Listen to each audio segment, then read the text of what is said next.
right? So, Kevin, the first question here: as early movers in an emerging sector like gaming, how did you create your employee value proposition? Yeah, so lots of EVPs out there, and one of the things that at least we were most inspired by, at least on our journey, was Netflix. Freedom and Yes, responsibility, right? And they truly live it at yeah, you Netflix. do. You do. For us, it was about sport, and it's not about. And just to draw a parallel, what we felt is that we need to be authentic all the time. We are a sports company at our core. uh, a lot of people here love sports. They either watch it, play it. The reason why they're here is largely because Yeah. of sport, and the reason why they don't leave is also largely because of sport. But sports is not just about work, right? The reason why people are here is twofold. One is to create an impact, and the second is to really have fun doing it. So for us, our EVP is focused on impact that you're going to create. You're going to change sports and the way it's consumed in India. But And you're going have to fun have fun alongside. doing it. It's Yeah. not about work, because sports has always been about play. Right from your school days, you went on the field because you wanted to play. Right? As a sports company, it's all about play and having fun doing it and being on a winning team while you're at it. So you've literally made that old Hindi anecdote you to sound like "Kheloge, koodoge, banoge nawab," right? Amazing, amazing. Thank you, Kevin.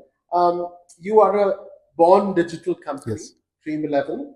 Uh, as the HR leader in this organization, um, what parts of the employee life cycle do you think are today still manual, semi-manual, and what are your plans for that? Yeah. So I think you have to have a very focused balance on making sure that there is a strong human connection, right? It's very easy to use technologies just because you're a digital first company. And when I say digital first, doesn't mean that other modes are outmoded. It means that you prefer using digital, technologies to scale, your processes. But there are some things that people absolutely love and adore, and that's human connection. And you can't replace that with a Human, lot of human connection. oh, human connection, Yeah. So absolutely. when we go, and I'll give you a small example of this, right?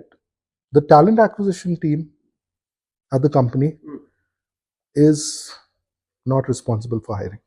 Oh, they're not responsible for hiring. No, it's not. Okay. The hiring manager is. Oh, So even yes. if the Hiring TA, manager yeah, at the core. yeah, even if the Appreciate TA team doesn't do anything, the question is going to be asked of the hiring manager. What did you do? what Right? Did you go and meet candidates? yeah. Did you go and speak to them? Did you shortlist? Oh, Did I you love prepare the this. JD? Absolutely.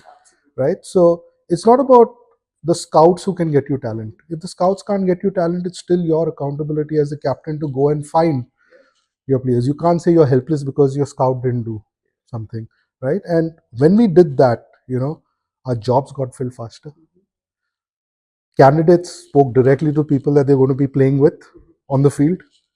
The conversion rate was much, much faster, right? I think the beauty is that you made sure that the accountability ended up going where it truly had to be.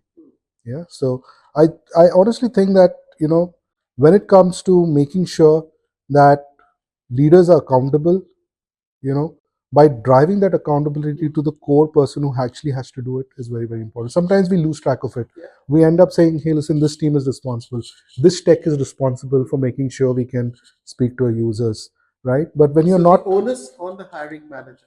Yeah. And you can always use tech, so for example, we use tech for reach outs, we use tech to match candidates to the right position. You can always do that. But when you're reaching out to a So candidate. tech interweaves and swim lanes through Yes. your talent Yes. process, Yes. but the hiring manager is the one Yeah. who's accountable. Yeah, And like I'll tell you, you have to meet a candidate physically. yeah, You have to take the candidate out for lunch. yeah, Yeah, you can't do it through tech, right? You have to be present right, because this is the person who's going to work with you. right. And in today's world where jobs have become location agnostic, assuming you have Mrs. Iyer sitting out of Coimbatore Yes. working for you, how does that work out? How does the lunch happen then? Do you still use technology? So we have a hybrid model, but you need to be 4 days here and 1 day wherever you want to be, right? So very clearly, a lot of folks, have realized, after the pandemic, that that true development happens when they are working with people in a place, right? And that's truly worked for us as well. So we don't find this quandary where we've got 100% remote organization. Fantastic, fantastic. And I think the last question in this section, um, can you share a success story of how Dreamsters are made? They made over decades, I would say, with the hard work of everybody involved.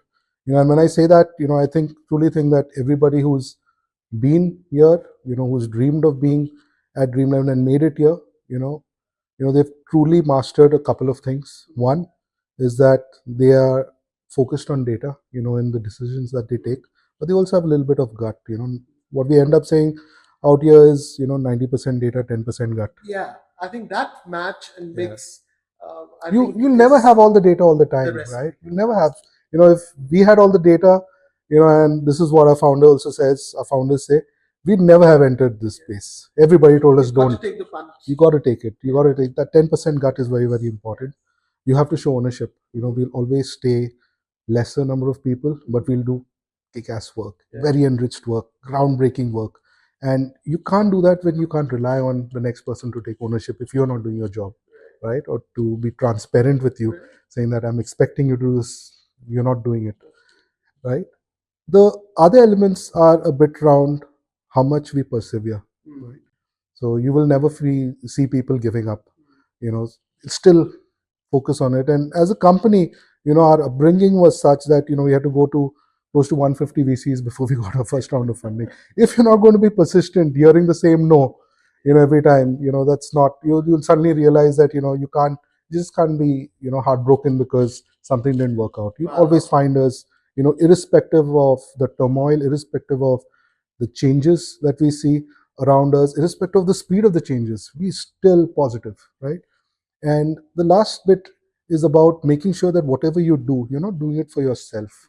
You're doing it for your users, you're doing it for sports, you're doing it for the country, right? It's always about bigger than us. For us, at Dream11, whatever we are creating, and at Dream Sports, whatever we're creating, it's bigger than the company.